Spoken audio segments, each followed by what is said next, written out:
ಇನ್ನು ಬಿಡದಿ ಟೌನ್ಶಿಪ್ ವಿಚಾರಕ್ಕೆ ಸಂಬಂಧಪಟ್ಟಂತೆ ವಿರೋಧಗಳು ವ್ಯಕ್ತವಾಗ್ತಾ ಇತ್ತು. ಅದರಲ್ಲೂ ಕೂಡ ಅನ್ನದಾತರು ಹೋರಾಟವನ್ನ ಮಾಡ್ತಿದ್ದಾರೆ. ಈ ಹೋರಾಟ ತೀವ್ರವಾಗ್ತಾ ಇದೆ. ಇದೀಗ ಮತ್ತೊಂದು ಹಂತವನ್ನ ತಲುಪ್ತಾ ಇದೆ.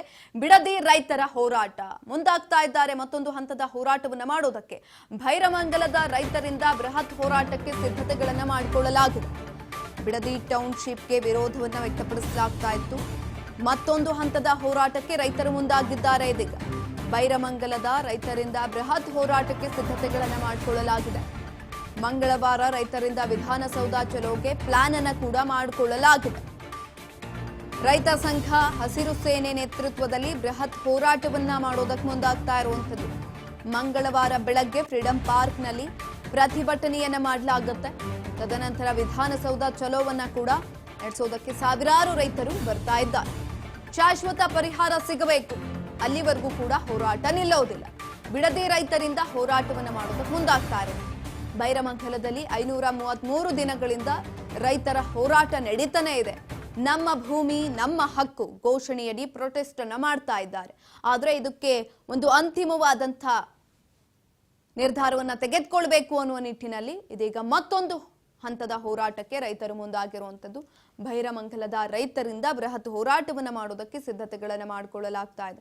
ಫ್ರೀಡಂ ಪಾರ್ಕ್ನಲ್ಲಿ ಮಂಗಳವಾರ ಒಂದು ಪ್ರತಿಭಟನೆಯನ್ನ ಮಾಡ್ತಾರೆ. ಪ್ರತಿಭಟನೆಯನ್ನ ಮಾಡಿದ ಬಳಿಕ ವಿಧಾನಸೌಧ ಚಲೋಗೂ ಕೂಡ ಪ್ಲಾನ್ ಅನ್ನ ಮಾಡ್ಕೊಂಡಿರುವಂಥದ್ದು. ರೈತ ಸಂಘ ಹಸಿರು ಸೇನೆ ಈ ಎಲ್ಲದರ ನೇತೃತ್ವದಲ್ಲಿ ಬೃಹತ್ ಹೋರಾಟವನ್ನ ಮಾಡುವಂಥದ್ದು. ಸಾವಿರಾರು ರೈತರು ನಮ್ಗಿದ್ರಲ್ಲಿ ಶಾಶ್ವತ ಪರಿಹಾರ ಬೇಕೇ ಬೇಕು, ಸರ್ಕಾರ ಯಾವುದಾದ್ರೂ ಒಂದು ನಿಲುವನ್ನ ತೆಗೆದುಕೊಳ್ಳಲೇಬೇಕು, ಶಾಶ್ವತ ಪರಿಹಾರವನ್ನ ಕೊಡಬೇಕು ಅಂತ ಹೇಳಿ ರೈತರು ಈ ರೀತಿಯಾದಂತಹ ಹೋರಾಟವನ್ನ ಮಾಡ್ತಾ ಇರುವಂಥದ್ದು.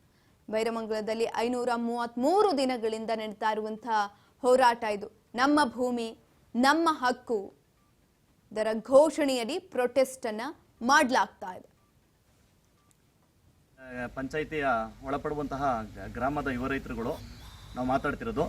ನಾವು ಹೇಳೋದೇನು ಅಂತಂದರೆ ಸುಮಾರು 10 ಲಕ್ಷ ಮರಗಳನ್ನ ನೆಲಸಮ ಮಾಡ್ತಾ ಇದ್ದಾರೆ. ವಾರ್ಷಿಕವಾಗಿ 35 ಕೋಟಿ ರೇಷ್ಮೆಯಿಂದ ನಾವು ಸಂಪಾದನೆ ಮಾಡ್ತಾ ಇದ್ದೀವಿ.